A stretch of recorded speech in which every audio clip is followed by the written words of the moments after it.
my mother was a storyteller. My sisters are storytellers. My grandparents were storytellers. And storytellers are different than other people in the following way. If either of us have a story, something happens to us during the day, we call each other and tell each other the story.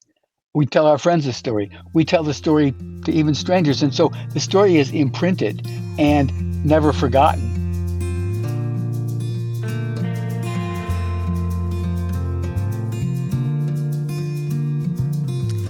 Welcome to Zestful Aging, where I speak with fascinating people from all over the world, from every walk of life, who will inspire you to live with zest. I'm your host, Nicole Christina, and my mission is to bring you optimism about aging and help you make full use of the new opportunities that only come at this stage of life. To find out more about the podcast, hop on over to zestfulaging.com. And while you're there, sign up for my weekly email newsletter, The Insider, where you will get fun and quirky tidbits about the show and my exploits, including when I went python hunting in Florida and my participation in the National Senior Games. And if you love the podcast, I'd be grateful if you shared it with your friends. Our music is courtesy of Judy Banker, who was a previous guest on the show. Find out more at judybanker.com. And our technical director is Stephen Litweiler. Hey, Zesties. Hey, check out my brand new YouTube channel. I'm sharing Zestful Aging longevity tips, usually while hiking with my dogs, but I'm also sharing about the upcoming guest, the one that's coming up the Saturday following, and I get to tell you some inside stuff about them and what you're going to enjoy about their interview. So come on over, check it out. It's under Zestful Aging on YouTube, and I look forward to seeing you there. Well, Gregg LeFevre is an internationally known artist who has completed almost 200 public art commissions in the streets and sidewalks all over America and overseas. His unique works of bronze relief set in the paving have been reviewed in the New York Times, Wall Street Journal, Boston Globe, and dozens of other big media outlets. Well, when COVID shut down the public art business at the age of 73, LeFevre started a podcast called The Compulsive Storyteller, and the show chronicles his life with short, true, personal, really fantastic stories. The episodes are addictive, and Gregg always manages to get himself into trouble, and you have to keep listening to find out how he will dig himself out again. He likes to say that the Compulsive Storyteller podcast proves that life can be stranger than fiction. Welcome to the show, Gregg. Well, thank you so much for having me. I'm very impressed with your show Oh, and how positive your show is. So, oh, thank you. Yeah, it's about optimism and fighting some of the narrative of decay and decline. So exactly. I'm glad. Well, there's so much here to talk about, but I do want to let the audience know about your really interesting experience growing up with a mom who was pretty progressive. Yes. So my artwork started my mother was what's called a women's Air Force service pilot, and during World War II, the Air Force recruited 1,000 women to basically replace men in America who were teaching flying. So they would be the teachers, and then the men who were teaching flying would be released for combat duty overseas. And so she went from being a switchboard operator in a bakery in Buffalo. In 10 weeks, she was flying fighter planes in Sweetwater, Texas. And oh my gosh, a total culture change. total. And a lot's been written about the wasps over the years, but it's all been puff pieces about these wonderful women and their flying machines. But in fact, there was a lot of abuse across the board. And if you think about, what you read in the news today about women in the service, imagine what women had to put up with in 1940.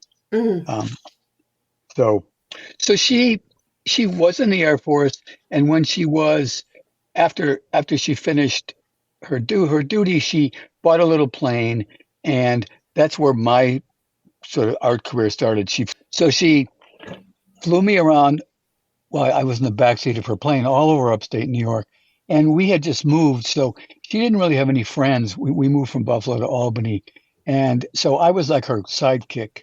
And for the first 12 years of my life, um, I just was hanging out with her at various airports. And it was How? very interesting because Yeah. some of the same kind of abuse she suffered in the Air Force, um, she suffered as a civilian pilot too, because basically it was a man's world. The towers were manned by men. I'm using the Mhm. word manned chauvinistically. Um, there were just men everywhere and very few women. So, so I And did you remember, see that as a kid? Did you sense that and know that yes, she was yes, not being treated as a full exactly, yeah. citizen? And also, she told me many stories over the years of her travails when she was an Air Force pilot. Um, I can just tell you one funny one now.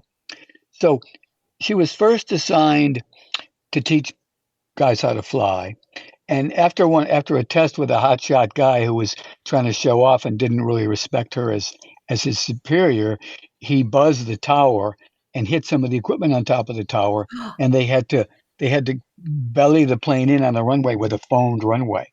Oh my And gosh. he was court-martialed, and he was and during the court-martial there were 10,000 men on this base and only a few women, and so she was vilified.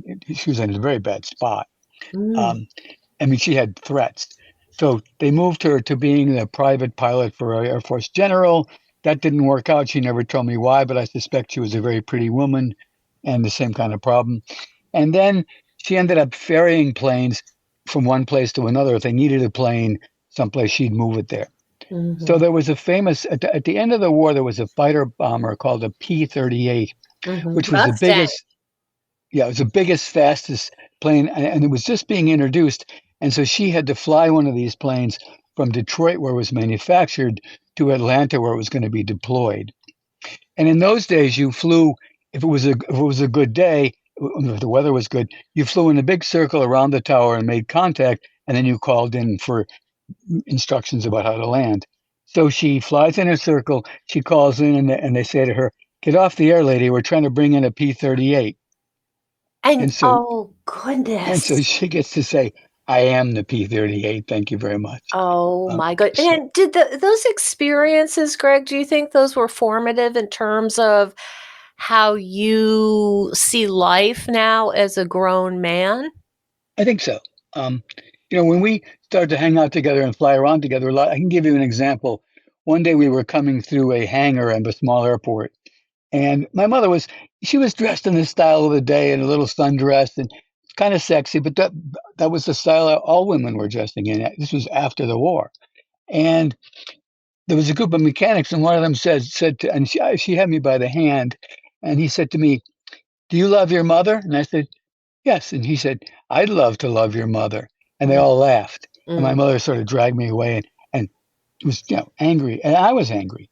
And mm, but I didn't quite get it then. It took a number of those kind of experiences to appreciate the fact that um, that was her life. mhm. And I certainly have a different attitude towards women than I think most men have because because of my mother, and also I have two fantastic sisters who are both very enlightened, and I think I think they both understand men in a way that my mother did too. Um, so those were definitely formative experiences.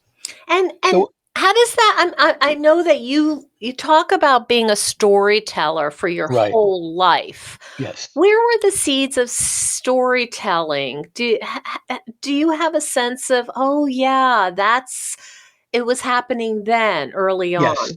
Absolutely. So my mother was a storyteller. My sisters are storytellers. My grandparents were storytellers. And storytellers are different than other people in the following way. If if either of us have a story, something happens to us during the day, we call each other and tell each other the story. We tell our friends the story. We tell the story to even strangers. And so the story is imprinted and never forgotten. Whereas the average person, if something happens during their day at the office, let's say, um, it doesn't become a story. They maybe tell it to their kids, their parents, their mate, but then it disappears into their life. And so storytellers, and I call myself a compulsive storyteller, which my sisters and mother and I were, are different in that way.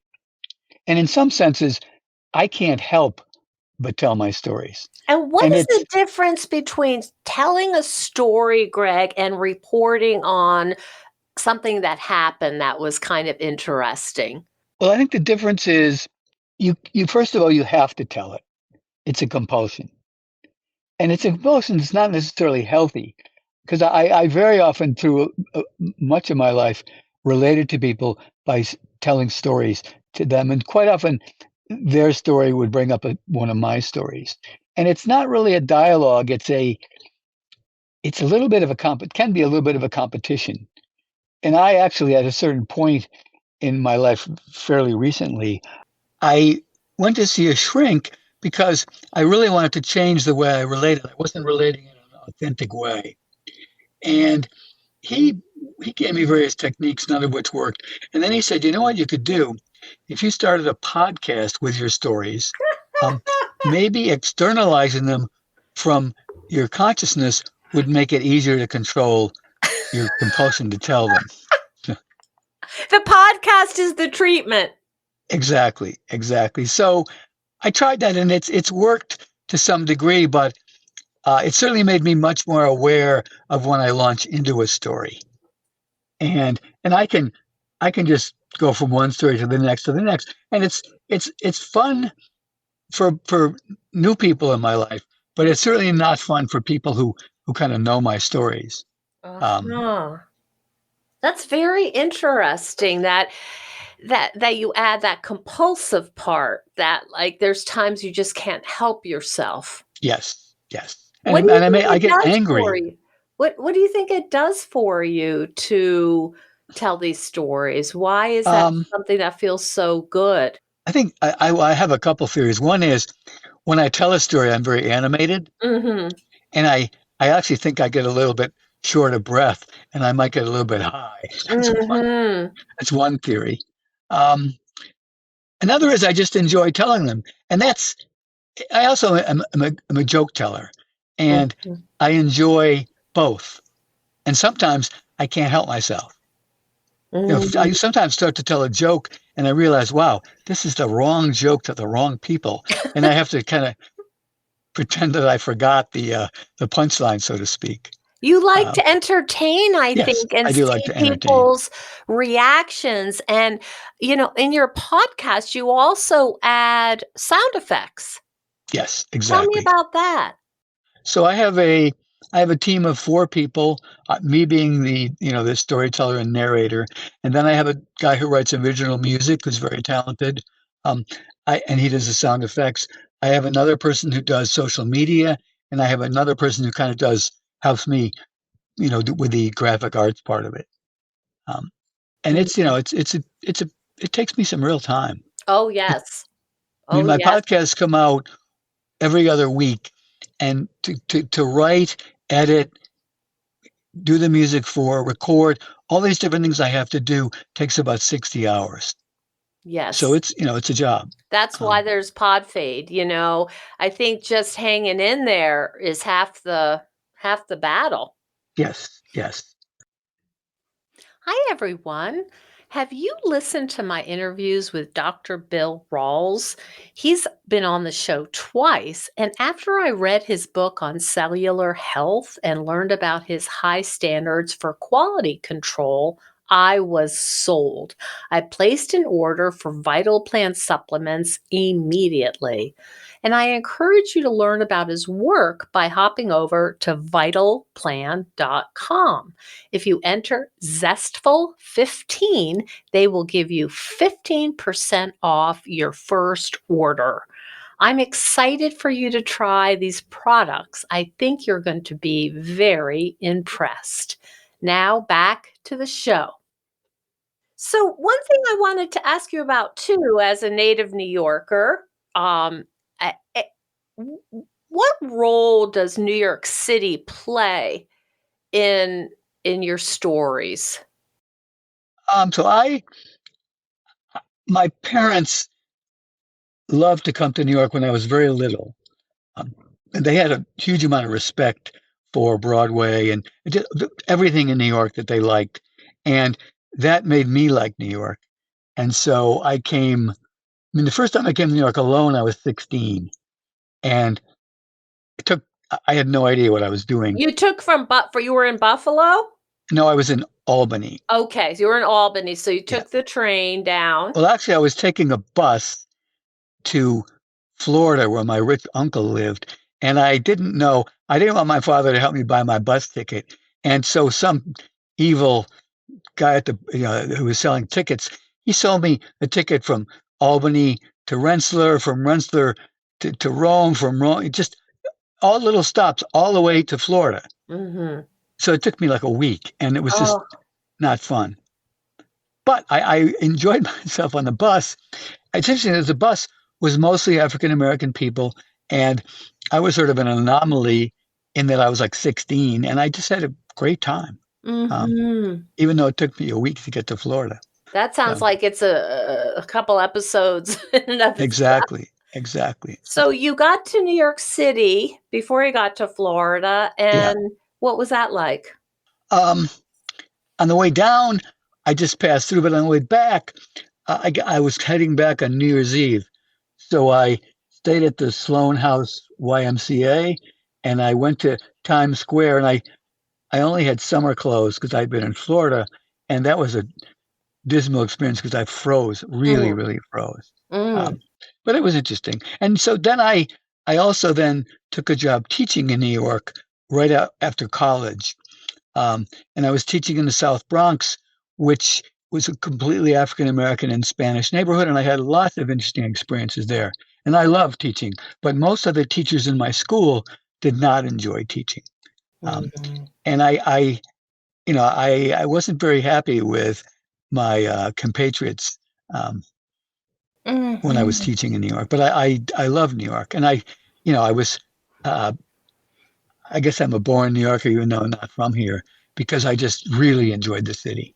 And as an artist, it's certainly a great place to be. But I want to back up a little bit. You asked me about my public art career, and I just want to sort of tie that in. I'm flying around in the backseat of my mom's plane. I'm taking aerial photographs, which she's encouraging me to do. I had a little brownie camera, and then I started printing my photographs. And then I'm not even sure why I started carving in clay the aerial photograph images. I see the connection now. Yeah. And what's interesting is I used clay, and then as I was carving, it was very tedious to try to carve all the details of an aerial landscape. But I discovered that if I took a rock that had a lot of texture to it, I could impress it and just really speed up the process. And then I began to look at different rock formations, and I could take a casting of the whole formation, and I did a number of those, 300 of them, and they actually sold pretty well. They were like 4 by 6 feet, and they were in cast paper. Finally, that was the final product. And then I painted them. That led to my first public art commission. I wanted to do one of these aerial reliefs. I was commissioned by one of the first landscape architects called Hideo Sasaki, and he happened to be near my art studio in Boston, in Waltham, actually outside of Boston. And he commissioned me to do one of these reliefs in the middle of a plaza in Highland Park, Illinois. But then because it was going to be it was a deep relief. It was going to be dangerous. They decided I couldn't do it. So instead, I did an illustrated map in bronze of the whole town. And I had hundreds of little illustrations on the map, people doing the kinds of things they do around town. And that led to a series of other maps. The biggest one was in front of the archives in Montgomery, Alabama, and that's about almost 20 feet square. And that one has just hundreds and hundreds of very detailed illustrations from the history of Alabama. Wow. It's a very different medium. Yes. So, and there, I after doing that one, I decided, I love telling stories, but why am I being constrained by having this rectangle map? So I started to do bronze relief panels, which very often had text and images. I illustrated the text, and I made walkways of stories. So you could walk along a street and down a pathway of stories, which led you someplace. Is that what was happening in Tampa? Yes, that happened in Tampa, and it happened in many, many places around the country. But my most successful one, and the one I'm happiest with, is called Library Walk, and that one runs for 2 blocks. New York City's the Central Library has these lions in front of it that most New Yorkers know. Yes. And if you cross Fifth Avenue from the lions, I have 100 bronze panels set for 2 blocks in the sidewalk. Wow. And because they have text and images, the text all faces. So if you're reading the text, you're facing the library, and the panels lead you from one to the next toward the front door of the library. Oh, wow. That must have been such a thrill. It was. And I received a nice, I received a design award from the New York City Arts Commission. But then I ran afoul of Rudolph Giuliani. Uh-oh. He, and I have a great story about him. It's called Giuliani. It's one of my podcasts. But he prevented the project from being installed not directly, but his Department of Transportation wouldn't let it be installed for 3 years. And I was heartbroken because it was my biggest. Why? Well, it was going to make, it's kind of a politically complicated story. There was a fellow who ran the Grand Central Partnership, which is the business improvement district around Grand Central and around the library.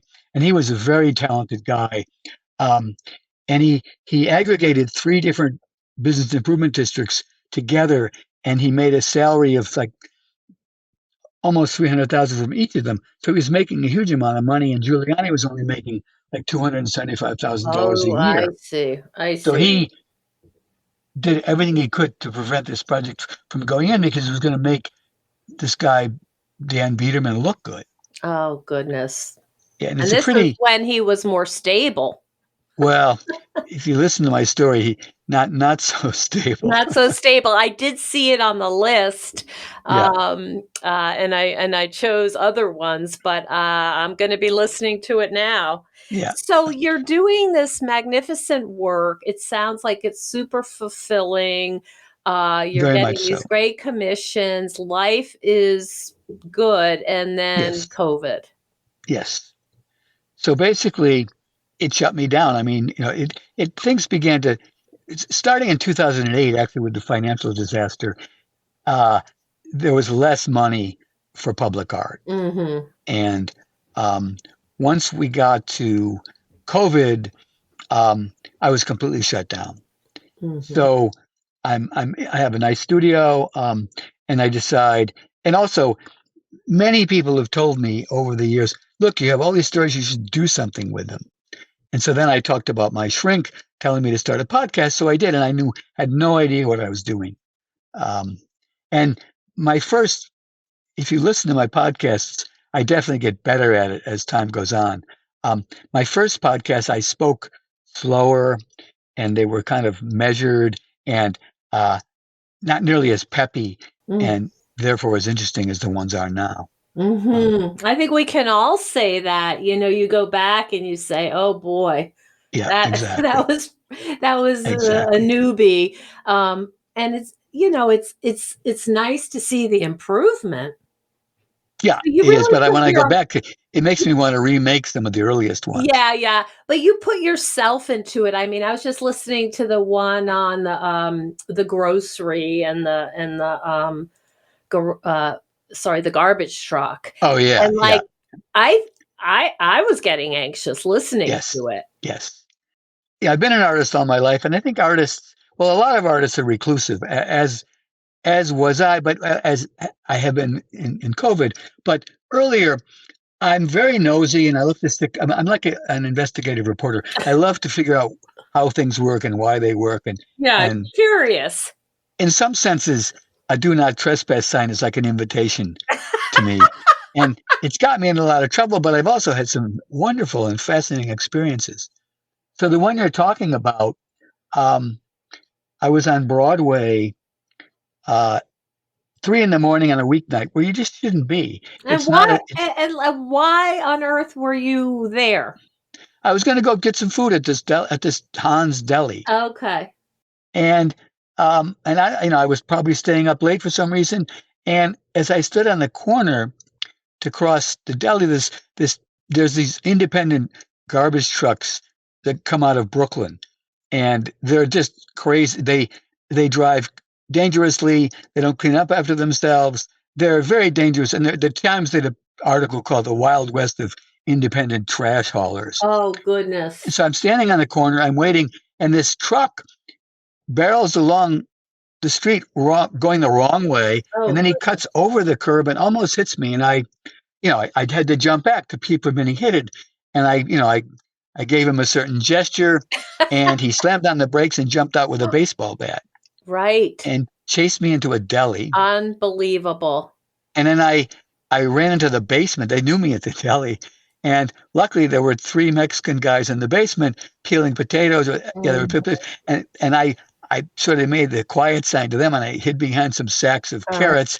And then the goodness. guy came down the stairs with his baseball bat. And you think he was, on I think some he was high kind on he was drugs. high, yeah. Yeah, yeah. And it was just a crazy situation. And You afterwards, know when the police came, Yeah, I couldn't remember the license plate. I couldn't remember the color of the truck. right. I couldn't remember anything. You know Um, what I found, Greg, and, I haven't listened to your whole catalog, but I've listened to several, and there's a self-deprecating theme here. Like, what was I thinking? You were yeah, distracted by these beautiful women when you were trying to help this disabled fellow, and what was yeah, I doing? A lot of the conclusions are like, "What was I thinking? What's yes. wrong Well, with me?" but Yeah. I don't think a podcast about success is that interesting. I'm a great guy. I have all this success. Let There's no me story share there. it with you. Let me There's no bestow my arc. pearls of Yeah, wisdom. there's no arc. Whereas if I tell a story that starts out, it gets me to a bad place. Let me give you another example. Um, there was a story called The Noose, and I had managed to not wear a necktie as a grade schooler, as a high schooler, and in college. And I just never wanted to wear a necktie. And then I took a job teaching in the South Bronx, and you had to wear a necktie. And I was like, I don't want to wear a necktie. Now, the South Bronx school I was teaching in was all African American and Spanish students, Mhm. and almost all the staff were white people. And I decided to. I had a meeting with all the men in the school and said, "Look, why should we have to wear ties? Let's just stop." And so, on the appointed day, we just didn't wear our ties. And at that point, things were pretty in flux in the New York City teachers system. And so the principal was not about to take on the entire male staff. So it just became established we didn't wear ties. And yeah, the revolution was 100% successful. Then I was, we had parent teacher meetings, and I had a parent teacher meeting with an African American mother. And she said to me, you know, if you were teaching in a school on the Upper East Side, which is the affluent part of New Mm, York, um, mhm. you'd be wearing a necktie. And Aha. it's disrespectful that you Oh, don't wear a tie. wow. And I thought, she's right, which I told her. And then I got my group together and said to my group, listen, um, I told them that story and said, it is disrespectful. We should start wearing ties. And I couldn't get any converts. So I started wearing a tie. And I had a whole collection of ties, and I wore them throughout my career as a teacher, which is like 5 years long. And the crazy part of the story is that I had a big collection of ties, and my very first tie, which I actually wore when I interviewed for the job, was sort of a Hawaiian shirt kind of tie, but it Mm-hmm. was subdued colors. That was my favorite tie. And I wore these different ties all through my teaching experience. And then when I decided to move on in my life and become a full-time artist, I outside my apartment there was this cast iron fence, and I hung up all the ties on a cast iron fence on a weekend. And I kept looking out the window to see how they were doing, and people were very judicious about choosing one or two or three and not just taking them all. Oh my And goodness. at the end of the day, my favorite tie was the last tie left. So I rescued it, and I framed it, and it hangs. Well, I don't know where it is now, but many years it hung in my office, and Mhm. I labeled it my funeral tie, not to be worn until till I'm Uh-huh. in my coffin. So, Interesting, but that's the kind of I get myself into a jam. I made this thing happen, and I had to undo it. Undo it. You Yeah. mentioned a moment ago the arc of the story, and certainly storytelling has become kind of it's having a moment, or it had a moment in Yes. marketing, in all of this Yes. stuff that everybody wants to hear a story because that's the way we're wired. When you tell your stories, are you thinking about sort of okay, here we are in the arc, then we're here, then we're there, it's a buildup, now we're going here? I mean, how does that work for you? Are Yeah. you are thinking about the formula as well? Well, when I tell a story, let's say at a dinner party or wherever, that's one thing. But when I write the story, then I'm much more aware of the arc. And I take some liberties. Sometimes I there are 5 people present and I'm only dealing with one of them, so I don't talk about the other 4 people. Um, Sometimes I amalgamate 2 different situations into one because Mhm. it makes a better story, and it's cleaner and simpler. So telling a story is it's in my memory in a certain way. And writing a story, I have to I have to massage it somewhat and make it a good story. It's It's it's creative. It's a creative exactly, process. exactly. So Yep. can you explain, and remind me and explain to the viewers who don't know about this, what what is the formula for a good story, and what is the formula that you keep in mind, that makes a story most compelling? I think it has to have stakes. Something has to be at stake. Um, and in my case, in each of my stories, something is at stake. Um, for example, in the story about the guy with the baseball bat and the baseball, I mean, my life was at Your stake life. there. Yeah. Um, but many others, there are stakes. For example, I have a story that I really like called Red Tail, and I developed a very close relationship with a red-tailed hawk. And Is this happen to be the one in Central Park? no, it's not. Okay. It's although that hawk I've seen up close many times. Yeah. It's called I have a, photograph, and yes, I've lost his name. He's a faint pale Pale male. It's Pale Male. Yep. The pale film male. about him is wonderful. Yep. Yeah. So in my case, I started with a group of other artists. We found an abandoned building in Waltham, Massachusetts, and we started this artists building. Um, and I had because I was instrumental in starting it, I chose the best space for myself, which was the top. It was a 5-story building, but each floor was 20 feet tall and had huge windows. And so Wow. I had the top corner space overlooking the Charles River. And I also I had a flock of pigeons on the roof. Uh-oh. And I got along, I tended I also had the only access to this huge 20,000 square foot roof where I tended my pigeons. And they all had names and they were, bossy and um, shy and weakling and so on.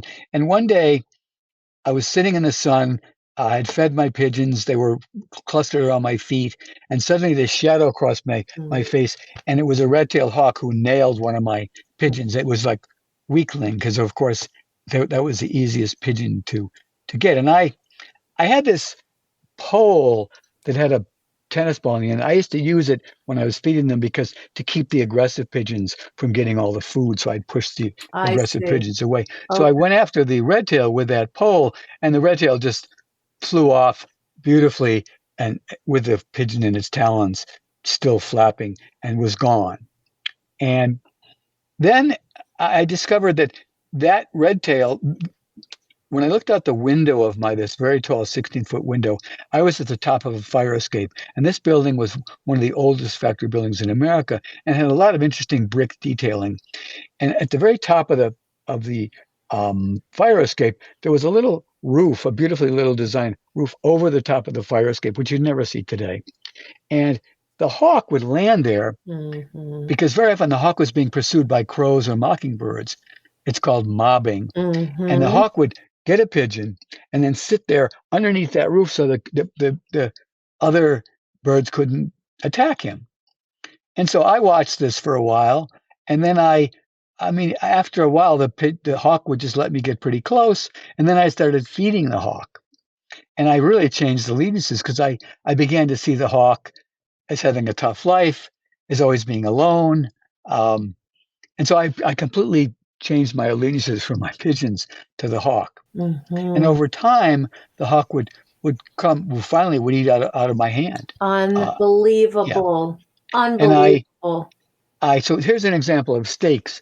So I would feed the hawk from my hand, um, and then all of a sudden, I don't know why, but one winter all the pigeons disappeared, and the hawk was going hungry, and so then it needed my food, which I provided, and then the hawk disappeared for a year, and I thought, it had been shot or had been hit by a Poison. car, whatever, yeah, Mm-hmm. and very disappointed. And this part of the story, I'm very disappointed. Um, and then in the spring, suddenly a year later, the hawk shows up. And not only does it show up, but it shows up with a mate. Mm. And the hawk lands, and I feed the hawk, and slowly the mate would come and take food too. Mm-hmm. And then, joy of joys, I knew where the hawk's nest was. Mm-hmm. In the late spring, a couple chicks appeared, Oh, and I oh was just boy. overjoyed. That's the kind of the conclusion of my story, and I was It's like you were completely part of the joy. family that Exactly. made this happen. This is such a soft spot for me because I have a love affair with red tails.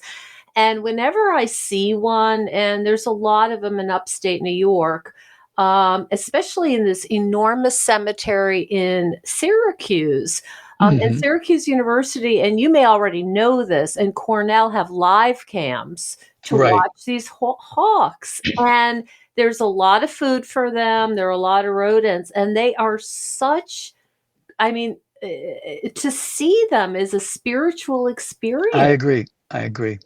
And every major park in New York City, and there's 2,600 parks in the five boroughs, but there's dozens of big parks, and everyone has a resident red tail Do you who, know the story of Woody Allen and Mary Tyler Moore that they were facing yes, the part? You know the story, yeah, and yeah, yeah. the hawk was, I don't know if it's pale male or It was pale male. Yeah, it it was on. was pale male. They Yeah, did not appreciate the bloodied carcasses. remain Yeah, carcasses.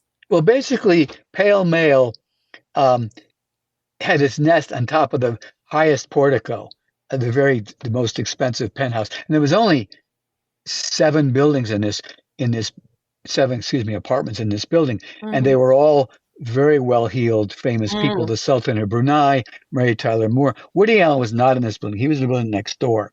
Ah. But yeah, but what's interesting is a lawyer moved into the top floor, and now this nest was 10 feet across, um, very unsightly. And the hawk would get a pigeon and then eat it and then drop the carcass and would land in front of the door. Now, meanwhile, the hawk became famous, and there's a film about him. And lots of people, there was always telescopes set up in Central Park Yes, looking at the hawk. yes, yes, I have And been so there. and many people, and when the hawk fledged, when he had his babies with his female partner, when they fledged, they would close off Fifth Avenue for a day for that block, so the babies, when they fledged and flew down, didn't know what they were doing. I They did wouldn't get not hit by a know. car. They wouldn't get So hit. Oh my goodness. so there's this incredible following for this hawk. So I think he was a lawyer too. He moves it in the top floor, and what does he do? He has the nest removed Oh boy. without even permission from the board of directors. Oh boy. And that was the beginning of he was vilified. I mean, he had to move out of the building, and he was Oh kind my of afraid God. for his life. Was And that then he had pale to. male or was that another hawk? No, that was the same. It was the same. It was the same pale male. Unbelievable. Pale Yeah. male also went through several partners. Yes. Exactly. And there's a book in the American History Museum on Pam, a child's book. Yeah, you know a lot about this. Wow, boy, how did we end up here? That's the joy of podcasting. Yes. It's such a joy. Craig, there's so much to know about you and to learn about your fascinating life and your stories.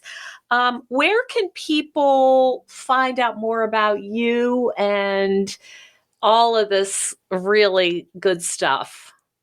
So I have the podcast is called The Compulsive Storyteller. It's on all platforms, Apple, Spotify. Comes out every other week, Okay. 5 to 20 minutes. And as I said, they're all stories from throughout my life, from earliest age to very recent stories. And then I have a website. It's called the compulsivestoryteller.com. You can also listen through that website. And then I have a couple other websites about my public art. One is called andrewslefevre.com, which is about all my public projects. And another one, which is about my photography, which is much more recent and a little more edgy, is called GreggLeFevre.com. Okay. And I will. And it's Gregg with 2 G's. Yes. Three G's, actually. So. Oh, right. There you go. That's a story, too. Do we have time for it? Sure. Go ahead. So when I was a kid, my name was Gregory LeFevre, and my parents called me Greggy, which I hated. Okay. And in those days, New York State had a law where you could change your first name without your parents' permission, starting at age 16. So I took a bus into Albany, and I legally changed my name from Gregory to Gregg, Gregg. And it worked because my parents were so amazed and a little bit disheartened that I had changed my name without their permission, but they realized I was very serious about it. So they started calling me Gregg and not Greggy. That's really, I think it really illustrates who you are. Very single-minded. When you get something in your head, you really make it happen, and also such an independent thinker.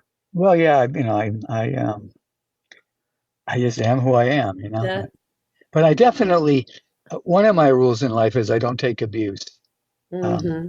And I always respond to it. And also, if somebody is racist or sexist, I don't just keep quiet. I don't say you're a racist or a sexist. I say, that's not been my experience of women. That's not been my experience of Black people. And usually that's all it takes. That person doesn't behave that way with me from then on out. I interviewed Celeste Headlee, and I think it was last year. And as you may know, she's an NPR correspondent, right, and she talked about what it was like to be biracial but look white, and she's also Jewish. And so she would be in the midst of people talking about like, oh, you can't be Black, or you couldn't. Exactly, yeah. So she had a real firsthand experience of how some people talk when they don't think they're being listened to. And she had to develop some kind coping of way mechanism and to navigate it and to talk about it in a way that didn't make people shut down, but to try to invite Exactly. them into, is That's that really exactly right. true? And it was, Yep. I found it to be, well, extremely disciplined, Yes. but I was Well, I think fascinated by that. Yeah. I've been married 3 times, and they were all 8, 9, 10-year marriages, so I think of them as successful. Um, but my first wife was Jewish, and after school, she got a job as the director of education. I know that's the wrong word, but for Nashua, New Hampshire, and Ah, people said anti-Semitic things, and she didn't respond immediately. And uh-huh. then it was too late. I mean, you know, and I kept saying to her, "You got to say something." Um, and she learned her lesson. I mean, and that's what kind of where my lesson. I mean, there's this saying that silence is tacit approval, Yes. and it's a good one to remember. Hmm. Um, Gregg, thank you so much for spending time with me today. It was so fun and interesting getting to know you a little bit. And I'm sure my audience will be excited to hear some of these stories. They're really, really engaging and special. Great. Well, thank you so much. And I'm very. We didn't talk much about aging, but We did I'm very impressed with your positive attitude towards aging. Um, Well, we may have to have a second episode. yes. So Thanks, Gregg. you can, I'm going to leave you with a joke, which you can cut Okay. out. This old guy says to his wife, "Let's go upstairs and have sex." And she says, "You think we can do both?" Very Okay. good. Okay. Very Listen, good. thank you so much. I really enjoyed It's myself. a pleasure. Okay. Bye bye. Thank you so much for joining us on Zestful Aging. If you like the podcast, please share it with some of your friends. If you think decluttering could help you feel better and you could use a little assistance with that, check out the online course I've developed with professional organizer and designer Carrie Luderin. It's called Too Much Stuff. And Too Much Stuff is different from other courses or articles or guidance you may have used up. We give you clear steps to deal with the clutter and the tools to help you face the overwhelming feelings and the emotions that come up when we're going through our clutter. And a lot of those emotions are just feeling anxious or guilty or just basically flooded with a lot of different confusing feelings. The course is really practical, it's realistic, the lessons are short and punchy, and they're really manageable. We're not trying to set you up for some long exploratory, super in-depth, burdensome experience. We want something really helpful for you right now. We all need help with our anxiety, so being surrounded by more calm and less chaos can really help. So now's a good time to clear out the clutter so we can focus on what's really important in our lives. So find out more at zestfulaging.com. You'll see more about this under the web courses tab. If you have any questions, just shoot me an email at zestfulaging@gmail.com. Thanks so much.